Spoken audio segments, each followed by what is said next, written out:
Hey Ehsan, how you doing? I'm really well. How are you? Yeah, good, good. You've obviously dressed up more for this than I have. I'm wearing my hoodie. You've got a crisp white shirt on. I'm feeling overdressed, I'll be honest.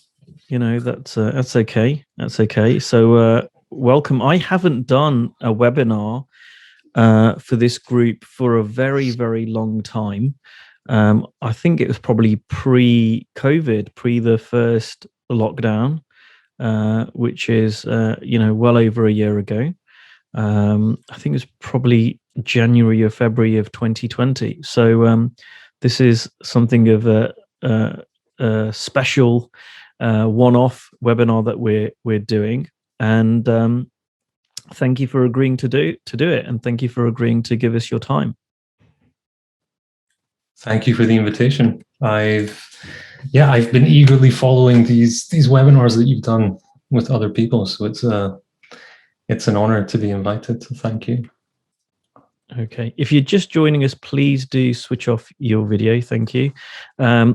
Yeah, so thanks Ehsan for agreeing to do this. God, my hair looks terrible. I'm not going to do a mirror and pull a wig off or something, but there we go. Anyway, so you're somebody who I'm glad that you agreed to do this, because you're someone who we met a couple of years ago, and you'd got some background in personal development, you'd been coaching, but I think it's fair to say you were more of a struggling coach.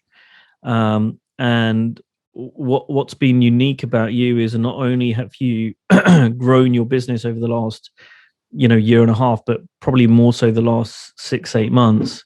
But you've been really, really, I would say, excellent, probably the best that I've seen in explaining for our group, but the best I've seen anywhere, of someone who's been learning, along the journey, what works, what doesn't work, to grow your coaching practice, but share it in a way which is both, one, simple, but two, detailed enough that someone can take it, and really implement it in their own coaching practice. And so what I've seen you do incredibly well is kind of, you know straddle that line, if you like, because I find it's very easy for me to write things for coaches, and it either be overly simplistic or then become so long and confusing and detailed that it's no longer helpful. So I'm looking forward for you to bring that clarity to this conversation. So I was thinking, let's just start. I think a lot of people know who you are, but why don't we start with?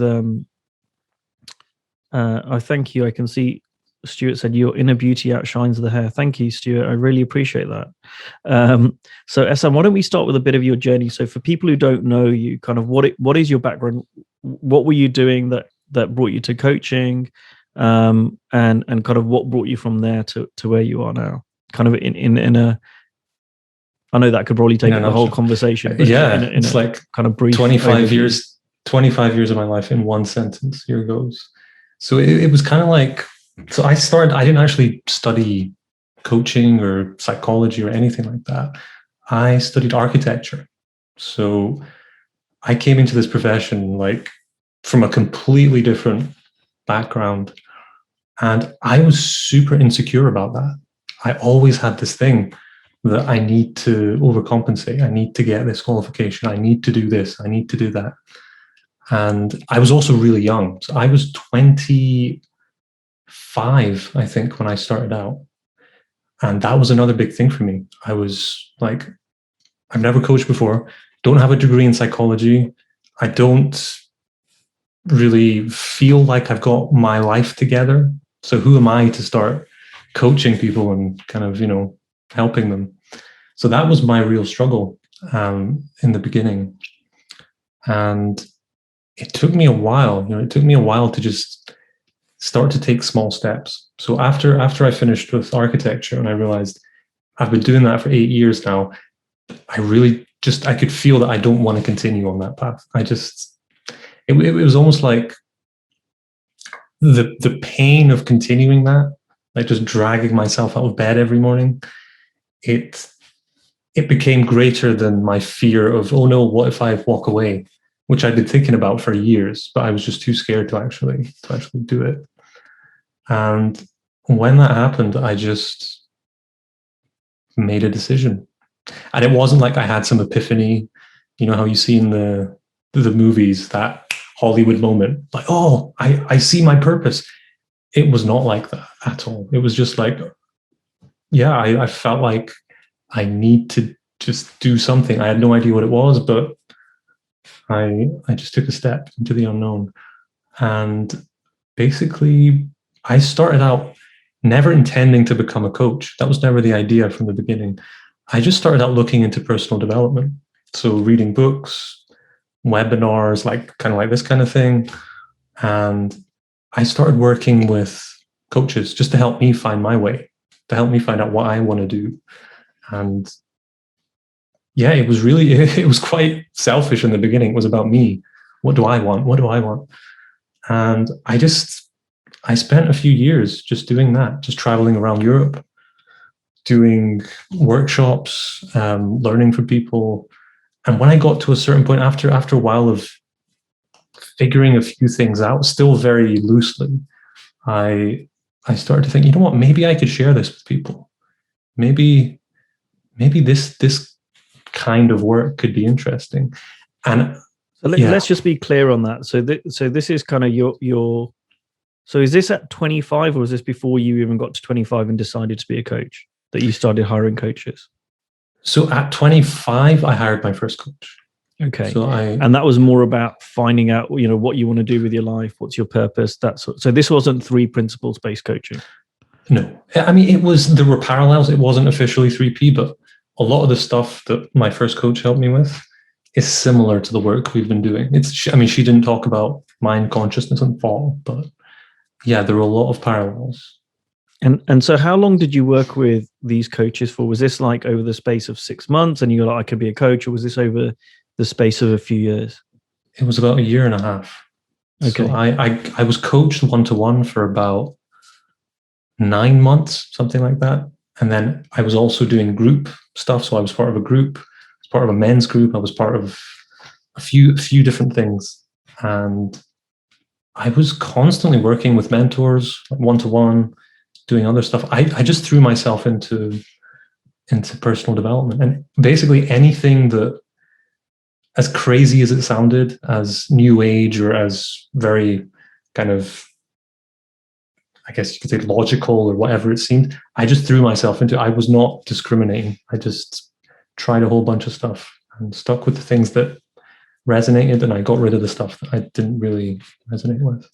So yeah, it was about 1.5 years of, I like moved to Romania. I moved to Amsterdam for 6 months just to do this, just to live among, you know, communities of coaches, to be coached, to do workshops, do immersions, do intensives, that kind of stuff.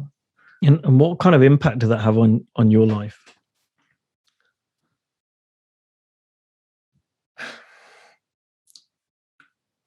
I had no idea how sped up I was. I thought, I'm a peaceful person. I live in the moment. I'd done a little bit of improvisation and improvised theater, and I thought, yeah, I live in the moment. You know, I've done this on stage. But I remember being in Bucharest for 9 months. That was the first time after 8 years that I had no job. I had no agenda. I had no, you know, I used to write lists all the time of things to do. I ditched all of that. And it was just me and myself in a room, just being there. And I really struggled with that. I really struggled to just sit still. I was always looking, oh, maybe I can text this person. Maybe I can go to an event. So for me, it really calmed me down. It really brought me to just, it's okay to not constantly be doing stuff. And yeah, it's still something now that I can struggle with, but I can see how much of a difference there is. Now I'm a lot less sped up. So you go through this 1.5 years of coaching, mentoring, group programs, and then you decide to become a coach? It wasn't as clear cut as that. So I remember I was speaking to a coach, and in one of our sessions, she basically just asked me about what I thought my next steps would be, because it's something I'd been talking about a lot. And I said, I don't know. I have no idea. And she said, well, if you did know, let's just, I mean, there's no right answer here. If you did know, what could it look like? What do you think? And I just started to think, well, I guess like I love doing this stuff. This is like my hobby, this coaching thing. Maybe I could do something like that. Maybe I could just do a workshop or something. And that just led to me. I remember I just hired a really cheap room and I just invited some people to a Facebook event. And I was too scared to post it publicly. I was like, oh no, people are not going to take me seriously. I'm not a certified coach. So I just sent private messages to people. I was like, hey, I'm doing this thing and I thought it would be fun if you want to come. And so yeah, I had a few people showing up, and that was my first ever workshop. Massively insecure. Like I was like, no one's going to show up. People are not going to take me seriously. There's going to be people coming who are older than I am. They're not going to listen to me. Like who am I? But people showed up, and I kind of improvised a little bit. I had a bit planned, but there seemed to be it seemed to be helpful to some people. And someone asked me, are you going to do this again? And I wasn't planning to, but I thought, well, yeah, I guess I could do it again. That's how it started. It's just workshop, workshop, workshop. And I was just like refining it every time I ran it.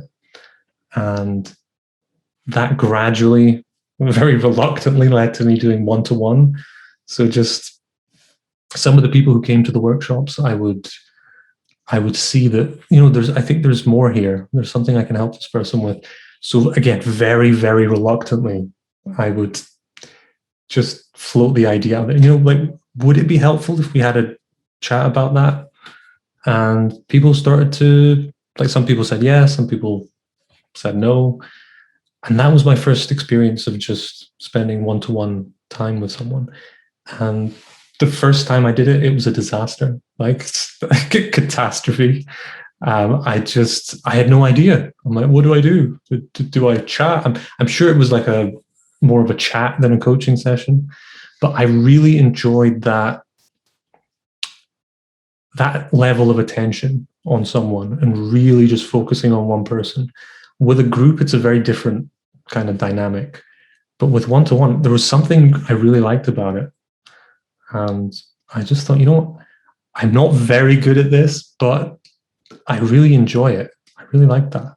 I'd like to do more of this. And that led me down that path a bit more. So that's basically it. I've just kind of taken baby steps, and yeah. It sounds almost too simple and too easy. It sounds like, you got coached. One day you decided to kind of help other people. You did group programs. That kind of, then people asked you to do more. Then you saw some people needing one-on-one coaching. So you did some of that, and then people wanted more. Was it simple? Was it easy? Were there any challenges on the way? I mean, the idea was simple, but the execution was not simple at all. I didn't know anyone really who was a professional coach like you, who was actually doing this, professionally, like an actual job.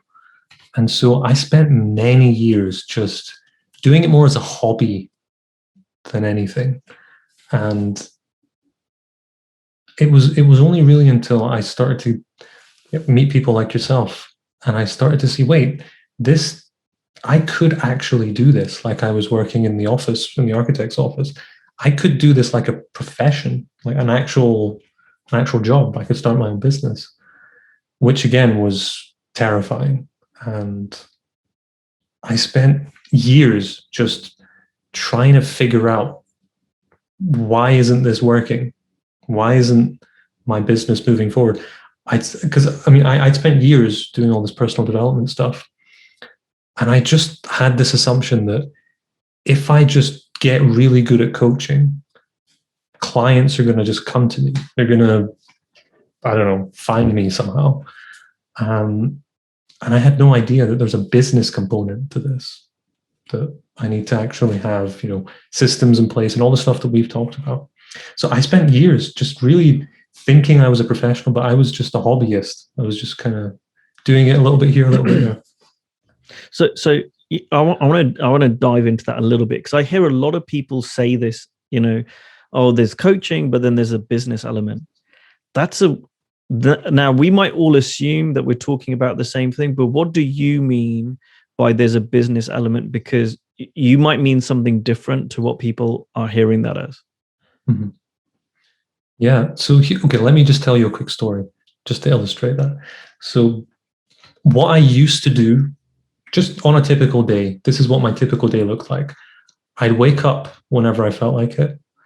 I'd go on Facebook, watch some videos, maybe write something, read a self-help book, watch a webinar about coaching, and just repeat that for years and wonder, why isn't my business growing? What's going on? What's now? It's very different. Now I use a scheduler. I have systems in place. I have, certain times blocked out for certain things each day. It's just the difference for me when I say the business of coaching, I'm talking about the same way you approach a 9 to 5 job. You show up at 9 a.m. From 9 till 12, you're working on a project. You take an hour for lunch. In the afternoon, certain things are blocked out. You're doing certain things. It's more strategic, and it's more, it's a business. It's a profession. So that's what I mean. So can you give us a bit more detail on it? I'm going to keep prodding you on this one. Mm-hmm, sure. What is it that you do? What are these systems that you're talking about that someone who's on this webinar might be able to learn from? Because, and feel free to use a chat box and comment, or you might want to hide and not admit that your day might look like what Ehsan was describing. But let's assume maybe there might be someone listening to this who has a day similar to what you've described and might be finding the same challenge or a version of that. And they're hearing you talk about, well, now I run it as a business. Now I've got systems. Now I've got a scheduler. I block time off. But they might be wondering, well, what is it that you actually do? What do you do in those times? What do you block time off for? What are the systems that you now put in place? I could talk about this for days, so I'm just going to keep it super simple. The one thing that has really, really helped me, I remember we had a conversation about this early on, and it was just about invitations. That's the key word. Just inviting people to have a conversation with me. So just looking for opportunities during my day, whether it's on Facebook Messenger, whether it's on posts, whether it's on whatever, just looking for an opportunity where I can help someone and taking that step, not waiting for someone to come to me, which I used to do. I used to write Facebook posts all the time and just hope that someone's going to comment and send me a message and say, Ehsan, that was amazing. Where do I send my check? How do I hire you? Now it's very different. Now I'll write something, maybe someone will comment. I'll reach out to them and I'll start a conversation. I'll say, hey, thanks so much for your comment. I'm really curious. I'm just starting a conversation. And then if it makes sense, once we've had that back and forth, just to say to them, you know what?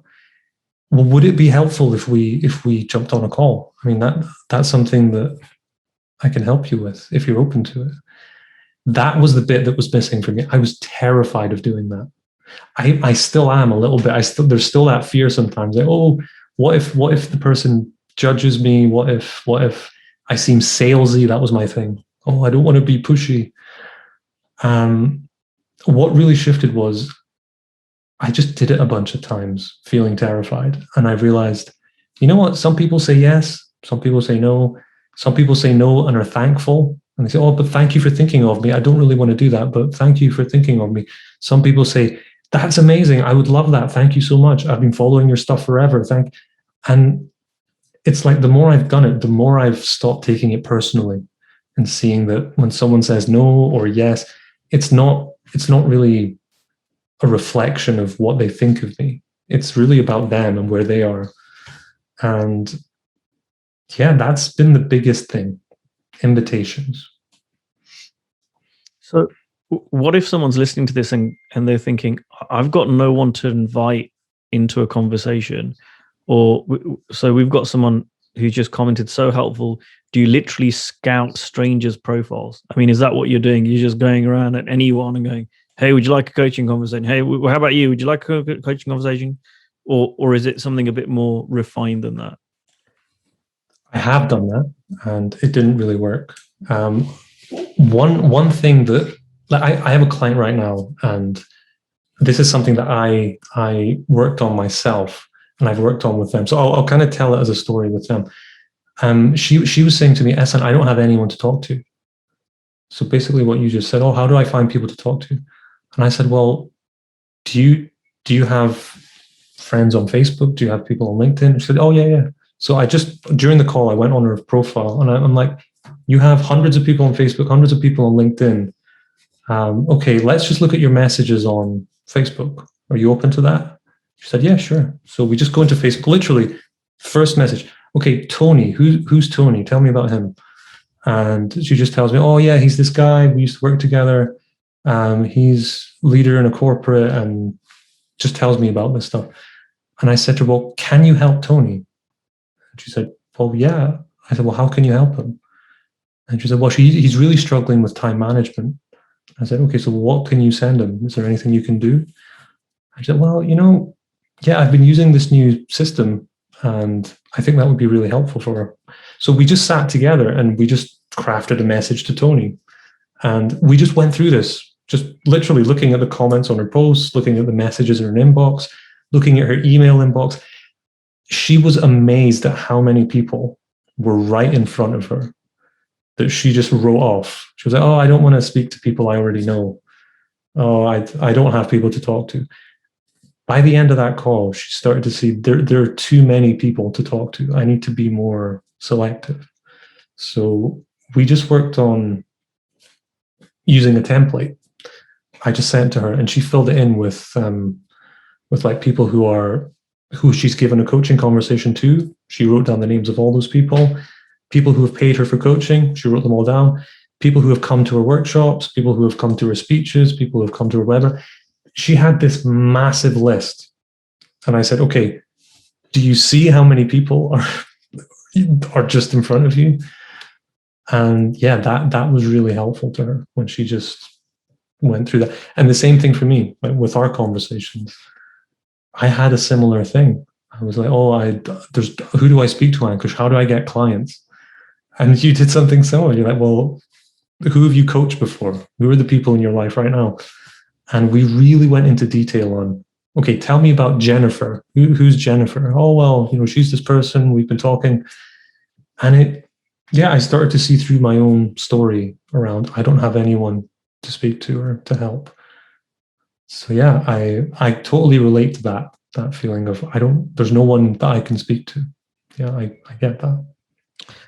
So the title of this webinar is how you finally filled your coaching practice using service. And I think you kind of are touching on that without talking about it. But what and that was a title that we kind of picked together, but it was really generated from you. What do you mean by that? Because it sounds like you weren't doing something before and then something shifted. So what's the before and the after? What changed? The before was when I talked about finding the business piece, it took me years to just realize that there is a business to coaching. So I kind of stumbled into that whole world of, oh, I need to go to a business workshop. So I do stuff like writing business plans. I worked with coaches who do personal branding, worked with a marketing guy. I worked with a lead gen guy. Spent ages on my website, on my business card. I did all of that. I spent thousands of pounds, a lot of time just experimenting, and nothing worked. Nothing worked for me. I had a sales script. I would invite people for a 2-hour call with me, and I'd coach them a tiny bit. So I'd give them a little taste of what I do. And then, do you know those websites where they say, hey, here's a really cool resource, and you click on it, and then the paywall comes up. It said, hey, if you want to continue, enter your credit card details. I was the human version of that. I'd help people a little bit, and then the paywall would come up. So I remember I was speaking to a lady who she was just starting out her business, and she was really struggling with certain things in her personal life. And so I just said, hey, would you like to have a conversation? Would you like to have a chat? She said, sure. So we jump on a call. I just held space for her. I asked her some questions, and it was really helpful to her. It really helped her with her relationship with her husband. About 30 minutes into that, she was like really opening up to me and really like saying stuff that she was saying, I can't believe I'm telling you this. I haven't really said this to anyone before. And really opening up. And at that point, so I don't know why I did this, but I thought, oh, now that she's really opened up, it's time to bring up the paywall. Because this is kind of what I'd been taught, the whole thing about you find their pain points, you exaggerate them, and you tell them, oh, if you don't do something about this, then your life's going to be terrible. Give me your sort code and I'll fix that. So I did that with her. I did the whole selling thing. And I have never seen someone shut down so quickly. Like, she just completely just pushed me away. And she spent the next hour on the phone. I felt so uncomfortable doing this, but she spent the next hour on the phone just telling me how awful that little maneuver had made her feel. And she said, yeah, when you did that, this is how I felt. I felt like the only reason you'd spend time with me is because you were just trying to sell me this thing. And that was, I seriously considered not continuing with coaching after that. I thought, you know what, maybe I'm not cut out for this. Maybe, yeah, maybe she's right. Maybe I'm not right for this. And that was a real learning experience for me when I saw you have to be very careful with coaching. It's not the same as selling a pair of shoes. It's not the same as, you know, selling a set of kitchen knives. People are really, really opening up to me, and I need to approach this differently. And that's what led me to go down and look for a different way of doing things. That's when I came across your work and the Prosperous Coach, Steve Chandler, and I started to see, all right, there's a different way that these guys are talking about. I didn't believe in it at first. I thought, this sounds too good to be true. Wait, so I just help people and then they pay me? Come on, it can't be that simple. But I remember I reached out to you because we connected years ago. And I remember going on YouTube and just looking up the Prosperous Coach and who is this Steve Chandler guy? And I basically just saw you interviewing Steve. And I'm like, wait, I know that guy. That's Ankush. That led me to just send you a message, and we had a conversation. And you basically just told me everything I'd been doing wrong for the last few years around the selling part, the sales script kind of thing. And you just said, well, are you open to trying something different? And I said, sure. And you said, well, just go away for a couple of weeks and just do exactly what you've been doing, except don't do the selling bit. Don't do the, making proposals at the end of every call. Just really genuinely help people. And then if it makes sense, just give them some field work or some homework or something to do. And then just see if they'd like to speak again. Just do that. And I was like, okay, I'll give it a try. So I just went away for 2 weeks, and it's like you gave me permission to just relax and stop trying so hard, trying to sell. Because I would go into the calls before that looking for the angle. Where's the pain point? Where's the thing I can find to, make my sales pitch around? And I would just show up and say, hey, yeah, how can I help? And I genuinely didn't care if people would sign up or not. Some people would say, yeah, that was really helpful. Some people said, oh, yeah, that was all right. Do you want to talk again? Not really. No problem. Do you want to talk again? Yeah, great. Let's talk again. Just doing that for 2 weeks, just filling my calendar with conversations and just coming from that place of, I don't need a client. I'm just helping. I got a client within 2 weeks. And that's when it clicked for me. And I'm like, this isn't just a nice idea that Ankush is talking about. This actually works. And soon after that, we started working together. And I started to see like The Prosperous Coach, fantastic book. But the amount of detail that we've gone into with like the 18 disciplines that Steve talks about, I read that for the first time and I thought, yeah, I get that. Needy is creepy. Yeah, sure. I'm not being needy. I won't be needy. When I started working with you, we looked at my messages and my emails where I thought I wasn't being needy, and we went through it line by line. And I'm like, oh God, I'm being very needy. And I thought I wasn't. I thought I'm just being a professional. I'm just saying, do you want to do this? Just really slowing down with you and really, really zooming in on the details just made me realize how much nuance there is in this. That's basically what we've done for a year. We've looked at those 18 disciplines like with a magnifying glass on everything, on my messages, my emails, my calendar, my systems, all that stuff.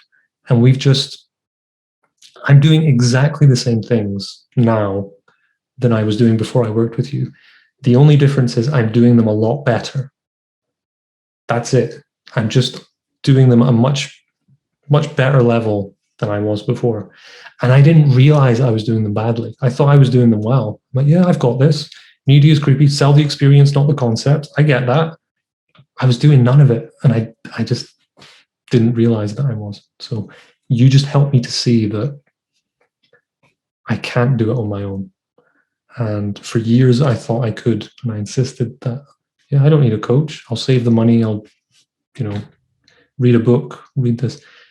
But working with you, it just made me see, right, there's another level to this of depth that I didn't even know existed. And just focusing on that and focusing on filling my calendar with conversations and just helping people. That's really it. That's what helped me to grow my business. Thank you. And I just kind of pointed you in the direction. You're the one that did the work. I really want to make sure we have time for questions, because I think it's in the questions that we really get into some of the detail that you're pointing to, and that we can give people some deeper insight. So we've got some questions here. People are putting them through, and I know Pascal has emailed us a question earlier. The way I'm going to take questions is if you could raise your hand. There's a way to do that within Zoom.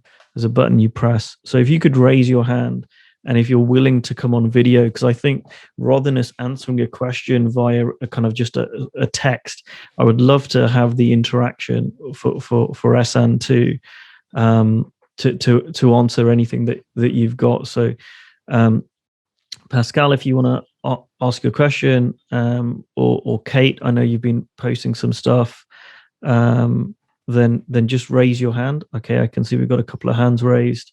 And so, all right, so Pascal, we'll go with you first, and then Hannah, and then Kate. So yes, what was your question, buddy?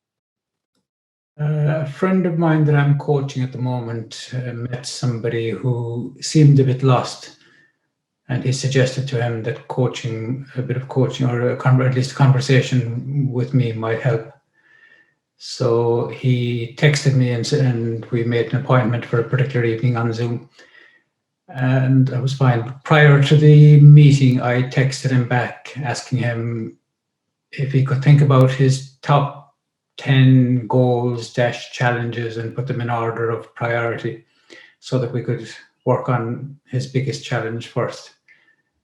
Do you think that was a good idea, or should I just have left the whole thing and see what happens during the conversation? Thank you.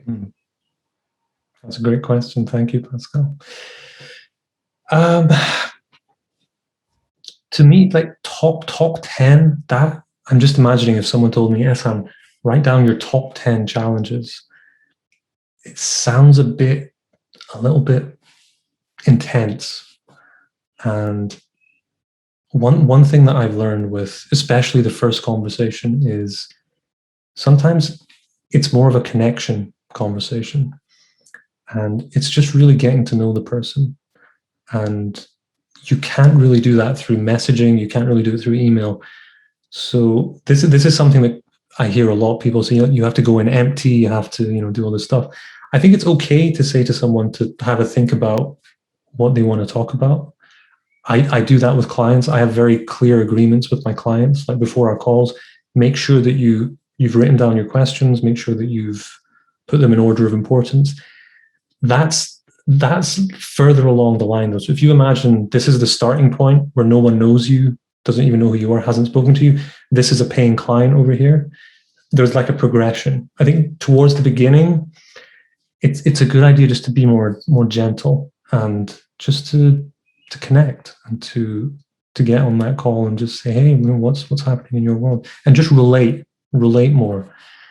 That can come later. Absolutely, it can come later. Was that helpful? Did that answer your question, or was there anything else that you want to?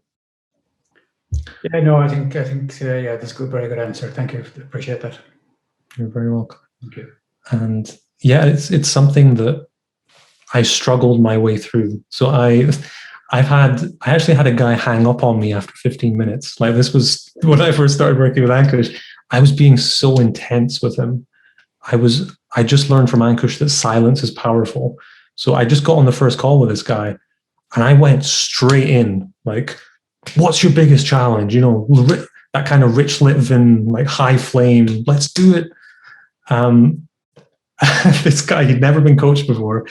He didn't know me. And after like 10, 15 minutes, he just sat there and he was like, okay. And he just hung up the phone.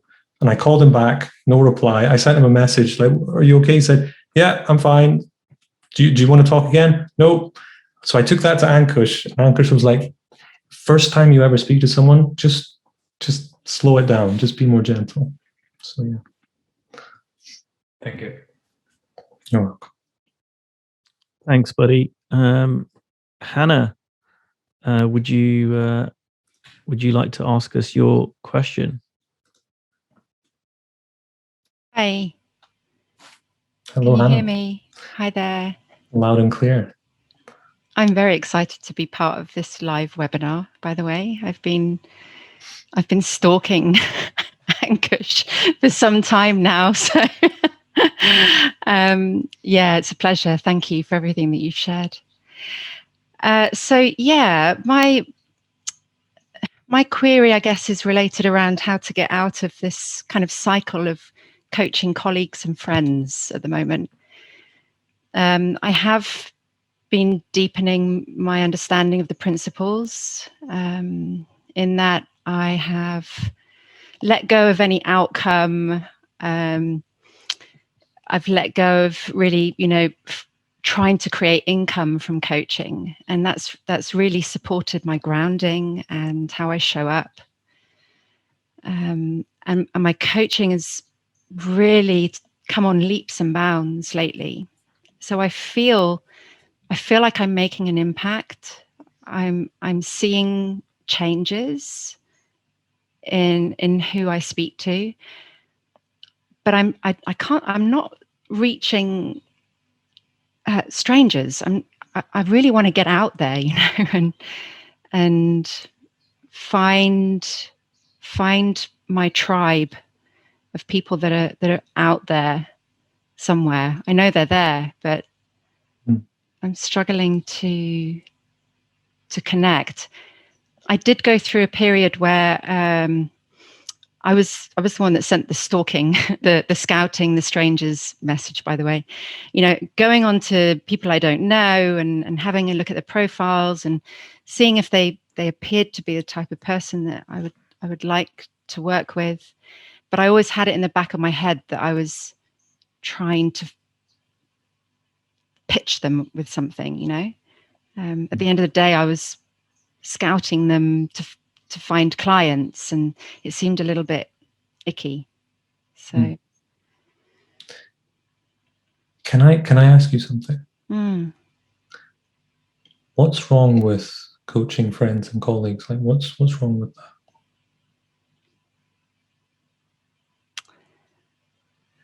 I don't think there's anything wrong with it, and I'm really enjoying it. But I guess I'm feeling like I want to move forward on that. You know, I want to help people that are beyond my existing network, I guess. I don't know. I've got this need to do that. I'm learning so much, and I want to share it with more people, you know? Yeah.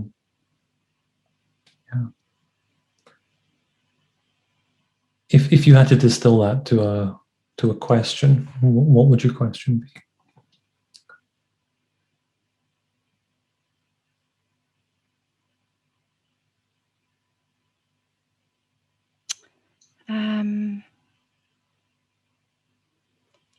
How do I reach out to more people? Yeah. How do I share the principles with more people outside of my network?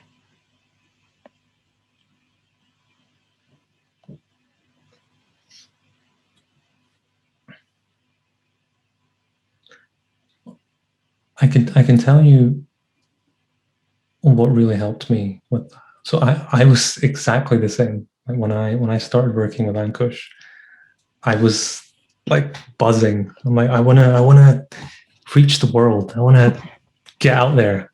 And I was doing all this stuff. This was pre-COVID. I was going to networking events. I was, reaching out to all of these people who didn't know me and trying to get the word out. That's kind of the phrase I would use. Ankush, I need to get the word out. Why don't more people know about this? Yeah. I need to build my brand. I want to have thousands of followers. And the funny thing is, when I just slowed down and I just started to see, okay, so that's great, like reaching the masses, that's great. But who's one person right now who I can help, whether it's a friend, whether it's someone I don't know? When I started doing that and just instead of thinking about strategies for how do I reach the masses, I spent that time and energy actually helping people. Here's the thing that happened. By impacting those people I knew, that led to referrals, that led to people, even like I've had people say things like, Ehsan, I don't want to hire you. I'm not looking for a coach. And I would say, no problem. Let's have a call. I'm happy to help. And they've hired me or they've referred someone to me. So it's crazy what can happen when you just help people, when you just, and look, I was exactly the same. To be completely honest, I used to be on my phone all the time looking for things to send to people or people to talk to. Like I would have like 50 conversations a day, reaching out to all these strangers and people in groups. I would get sore fingers from texting so much on my phone. And what I really got from my work with Ankush is it's a lot better to speak to one person and really connect and really help than it is to send these kind of vague, generic invitations to 20, 30 people. And that leads to, like what happened for me was my first clients were friends, family, ex-colleagues. And then some of those people renewed, some of them referred outside. I found that there were certain people who referred a lot of people to me. I built strong relationships with those people, and some of them still refer to me to this day. So now it's like my client base has extended beyond who I know to one removed from my network, two removed from my network. So I'm reaching people way outside. And I always thought I don't know enough people. But I did this exercise that was super helpful. I worked with a coach who wasn't Ankush. And he just said to me, okay, imagine you only know 100 people. And I said, but I know a lot more than that. He's like, don't worry, let's be pessimistic. Let's say you only know 100 people. And let's be even more pessimistic and say that those 100 people only know 100 people each. That's 10,000 people you're one step away from. So there are masses of people that are available to you through one person. So that's like, was that helpful? Did that answer your question? Yeah, basically I'm on the right track. It's all good. Yeah. And I totally get what you're saying around wanting to reach. Like, one of my biggest things is being patient and just having the patience. Like, I want it now. I want it right now. Mm-hmm. Yeah, that really gets in my way too. So I totally get it. Thank you. Hannah, I just want to offer you one thing, and we don't have a lot of time, but I want to offer you one thing, and I loved what Ehsan said.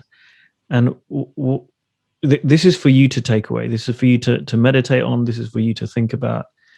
And that is, rather than how can I reach more people,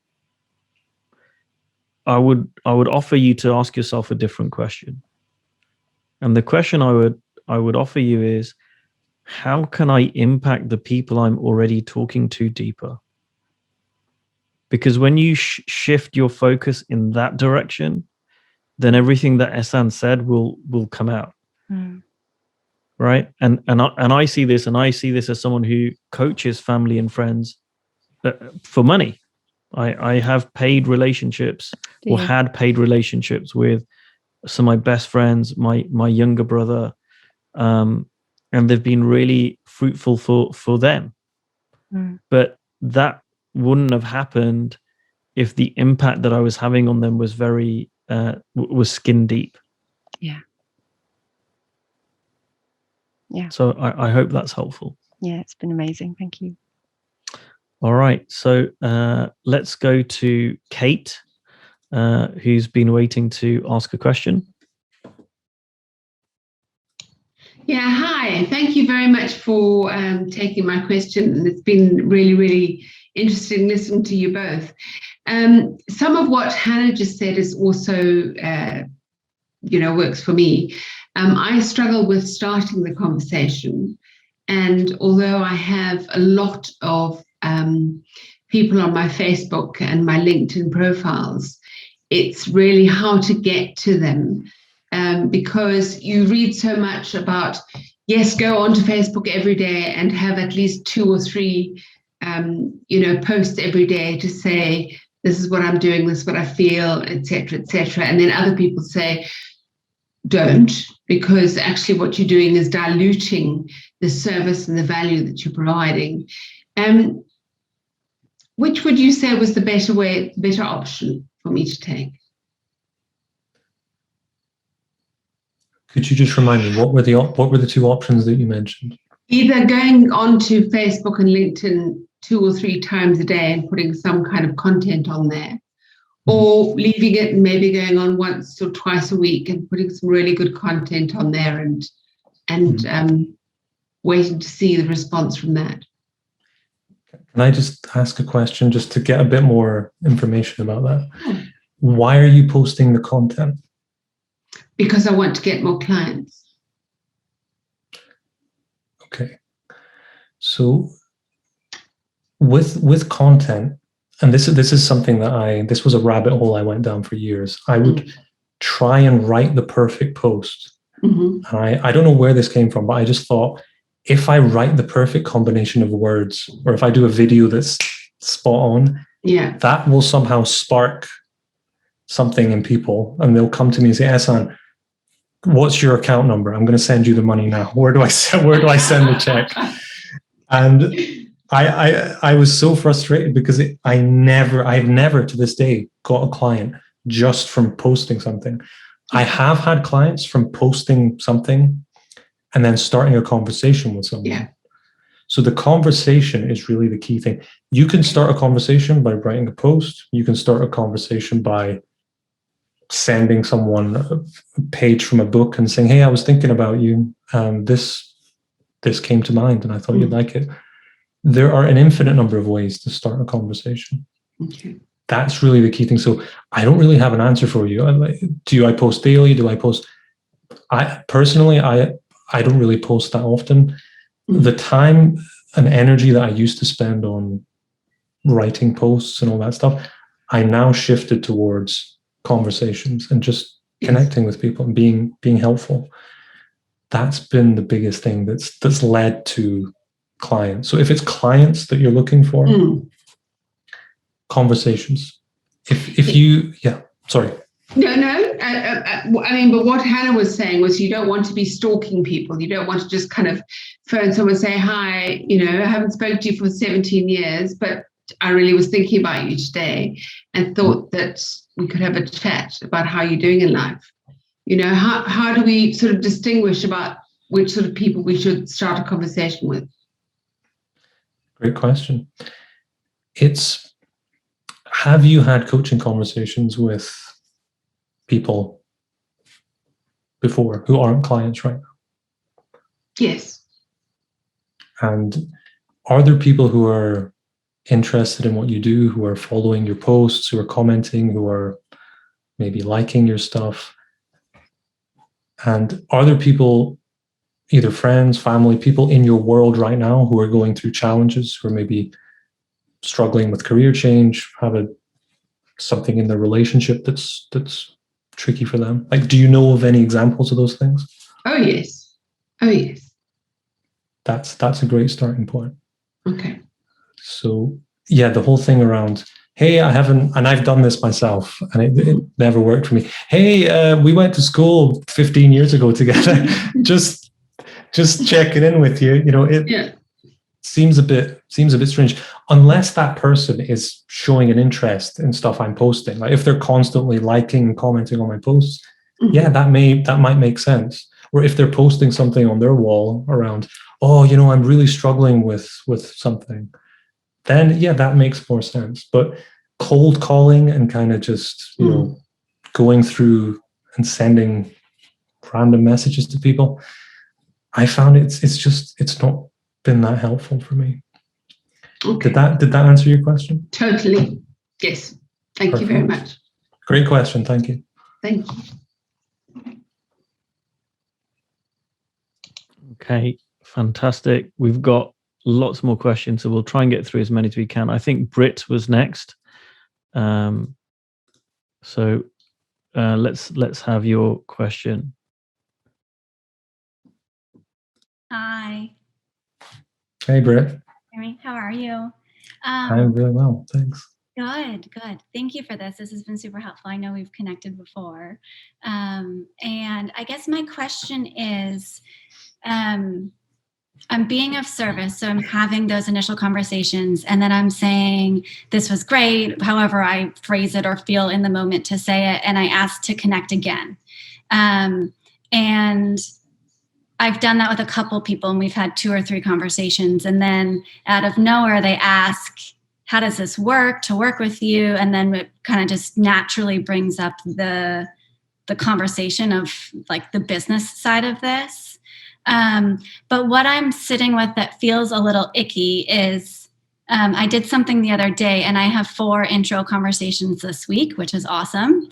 But I feel like, and maybe this is just the story I have around it and how I'm holding it, is that I've like lured them in and I'm offering the conversation, and then I'm like, oh, this is fantastic. Let's speak again next week.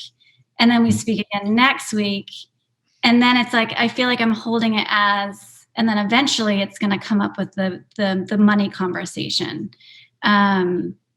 So could you speak a little bit about kind of an elegant way of going into that after you've been of service and held this space for maybe 2 to 3 or maybe 4 conversations with somebody? So just to clarify, do you mean an elegant way of bringing up the money thing and saying, do you want to hire me? Well, no, like they ask, because I feel like they're naturally going to ask at some point. And that's what I've been allowing, is just I'm being of service until they want to inquire about how does this work to work with you. For example, one woman, I offered a price and she ended up deciding to go with her former therapist who takes insurance, because it was cheaper to go with her, and my prices aren't crazy, but for her and her situation, it was too much. And then another person said she'd love support, but financially right now she just can't hold it. So I'm just navigating. I have to make a living at some point too. But I'm kind of starting off, so I'm offering lower end prices, but still enough to kind of just make it not too little, if that makes sense. Absolutely. Just to collect, could you just distill that into a question? Like, what's the specific? Because there's a lot that I can say there. Is there a specific thing? Okay, yeah, I guess you're kind of pulling a question out of me, which is good. Yeah. So when it comes to the conversation, the money conversation, you throw out a price and they decide finances, I can't handle it. Do you just stick with that? Like that's what you're offering? Or do you kind of change up the pricing because you want to help serve and you also want to make a little bit of money while you're doing it, putting some energy, some money energy behind it? Yeah, that's a great question. Very specific. Yeah, thank you for helping me formulate. No, that's okay. Look, this is another thing. Like before working with Ankush, I worked with another business coach who basically said, you need to set your prices very high because people won't take you seriously unless you're charging thousands and thousands. So that's what I did. And as a relatively kind of new coach, it was, first of all, I wasn't comfortable saying those prices. And I mean, I had some clients, but I had nowhere near enough to actually sustain a full-time coaching practice. So what I did with Ankush, and this is something I had so much resistance to, was I lowered my fees initially just to fill my practice. So I just set my fees at a point where I was comfortable saying that number, and I knew that it wasn't going to make it difficult for people to say yes. So it wasn't like ridiculously lower, like $1 or something, but it wasn't like thousands and thousands. It was somewhere that was like my sweet spot, if you like, that I was comfortable with. And the point wasn't to make money. The point was to fill my practice and get the coaching hours in. Now, I was super resistant to that because I was like, Ankush, I've had clients at the higher fee. I can't go down. That's crazy. Why would I do that?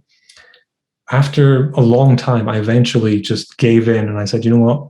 This guy, he's clearly doing something right. So let me just listen to him.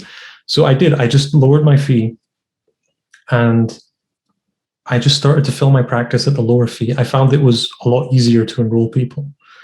And I started to get so much better at coaching just because I was doing it more.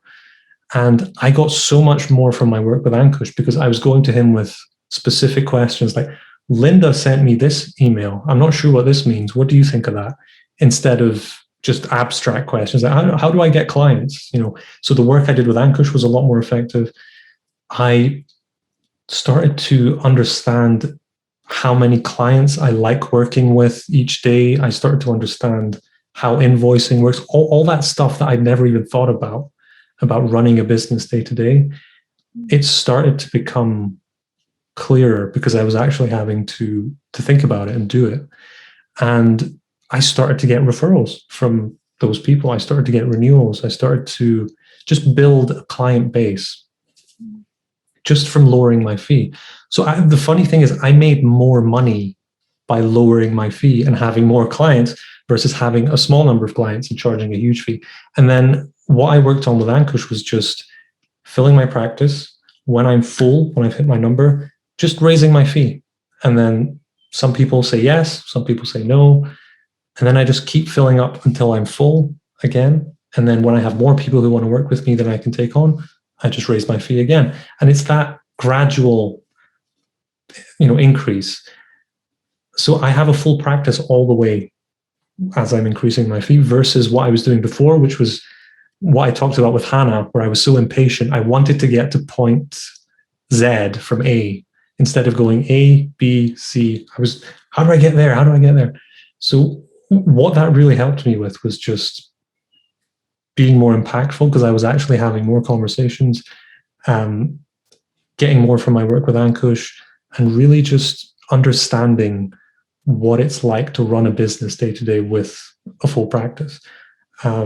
I had a lot of assumptions. Like I would want X number of clients.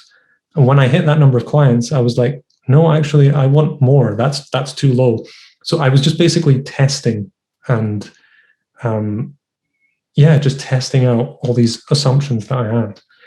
Did that answer your question, or was there anything else in there that you'd like to look at?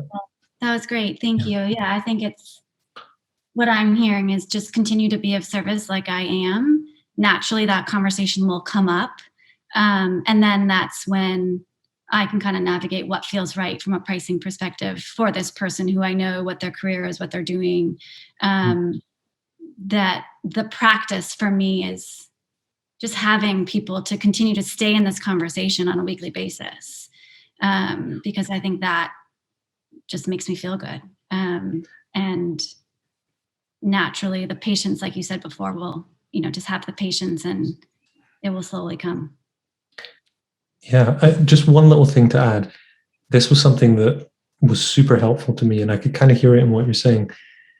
There is a timeline for building a business. So I had a lot of assumptions around, I'm just going to do some training, I'm going to do an online course, then I'm going to have a full-time income from coaching. It doesn't work like that. This is something I'm still seeing now. In my experience, for me, it's taken years to get to the point where now I have a company, I'm doing this professionally, I have a full-time business. But it all started by taking those steps that you're taking and just staying in and not worrying about the money in the beginning, just really getting the coaching hours under your belt and just focusing on that. You will, if you stay in the game, you will get to a point where you'll be full. It makes sense to increase your fee and then to just continue from there. So yeah, I think that's another thing to add. Cool. Thank you. It's been kind of fun just to navigate it all too. It's different. Yeah. Thanks for the question. Oh, thank you. I would add a little something, Britt, that if you have one person or two people saying, "Hey, I can't afford your fee," that's part of the process. But I would say to anyone, if this is happening regularly and you've got loads of space in your coaching practice, that may be an indication that your fee is too high. And so the conversation I had with Ehsan is a conversation I have with a lot of coaches, which is lower your fee. And a lot of coaches are very resistant to that, I'm worth this, I've put so much time in.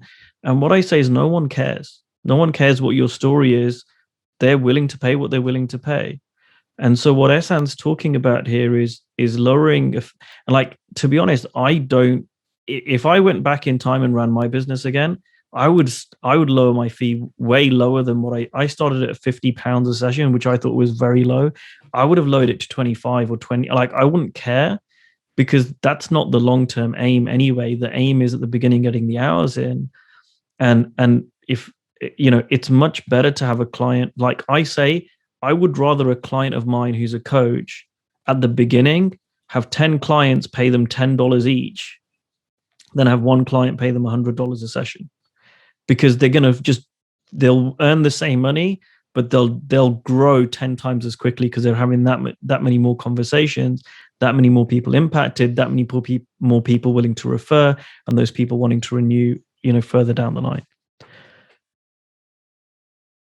All right. So we've gone over. I know we had a few people, Philippe, Mac, Paul, and Drew. Apologies, we didn't get time to get to you, but we're going to respect people's time. And close up here. If you want to email us your questions, if you want to email them to ankush@ankushjain.co.uk, I'll make sure Ehsan gets them, and either we will email you back or we'll create a separate video for that, and make sure we do answer those questions. But for now, I want to respect the time.